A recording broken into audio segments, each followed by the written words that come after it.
Sa Tamos na. Wala kayong binayaran doon sa TCM, sa Ford? Meron. Laki nga Ay, magkano? binayaran namin dun eh. Nagbayad kayo? Oo. Magkano? 100 plus. Ay, ba't kayo nagbayad? Eh, yun ang pinakita na. Kasi Ibig sabihin, hindi na-replace. Kasi may ano yun, libre yun eh. Yung ganon? Libre yun eh. Ito yung ano. Yung TCM. Oo. Saka yung catalytic. Nagpapalit kayo catalytic. Bala ba? Ayun ang salita nila eh. So, tiwala kami. Wala ako na ganun ang gagawin nila. Eto, may recall to, sir. So, libre dapat yan. Kahit anong... May presyo yung... ilang beses ako napagpaganyan, sir. Libre yan eh. Ito din nila ino-offer sa amin na ganun. Yun nga, dapat in-offer nila yun. So, kasi kung yun ang system nila ron... Ang laking menos na nun, sir eh. Yung TCM na yan, malaking menos na po yun. Tapos ito mahal talaga sa kanila to. Pero sa amin, marami kaming ganito.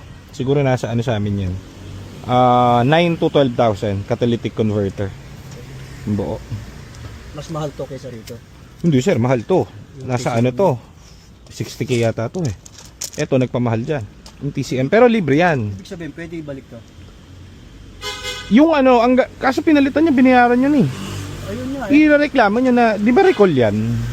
Recall yan eh. So, ano yan eh. Alam ng lahat ng sir, naka-recall yan. Nagbayad daw pala to sir eh, si sir eh. Anong bayad? Yung TCM. Loko-lokong ano. Siningil siya. Ano kasi attorney naman yung pisang ko. Kausapin nyo. I-ask ko sa kanya. Ang gagawin nyo dyan sir, pupunta kayo sa website ng Ford. I-email nyo yung mismong Ford. Sabihin nyo, ba't pinagbayad kayo? May recall sila ng TCM, so dapat i-refund nila yan. Libre yan talaga. Pag hindi gumana talaga. Hindi, pagka, kunwari, anong year to? 2016? Pasok pa to eh. May recall ang 2016, yung sa akin nga 2014, pinarecall ko eh. Intay ako ng 3 months, binigyan nila ako ng bagong ano, TCM. Wala akong binayaran doon kahit piso. Ganun. Ito siguro po pwede. Ito.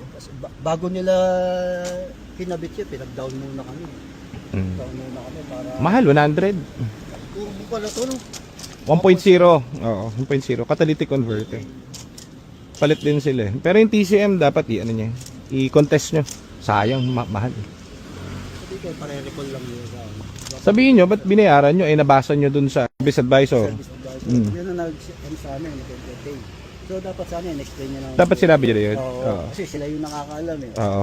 Worldwide po yun, may recall yung TCM. Ang laki ng binayaran nyo for 100,000. So, dapat ito lang binayaran dyan. Tapos, ito libre.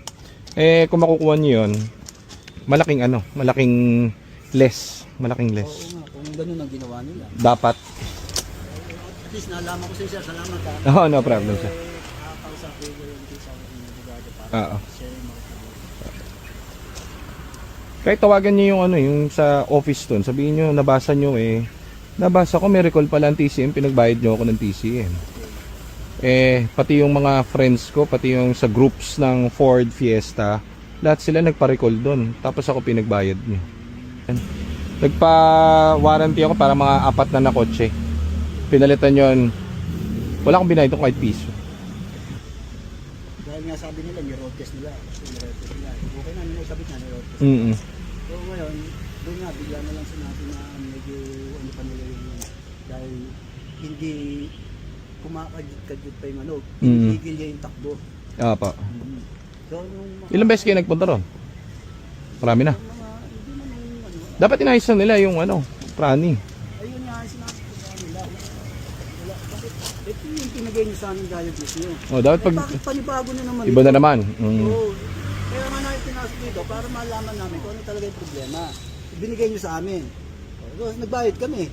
Kung ano yung Ibig sabihin, quotation. nagbayad, binayaran yung quotation 100,000. Hindi naman cash, nag-down payment kami. Okay, Kasi pero- bago nila kasi gawin, ganun ang sistema Oo. nila eh. Ang mangyari doon, nung natapos na, iba na naman yung sira. Oo. Grabe naman Yun ang ano, kaya niloloko tayo nito. Parang ang mangyari niya, mas mahal pa yung babayaran niyo doon kaysa sa market Kaya, value sa nito. ng sasakyan. Oo.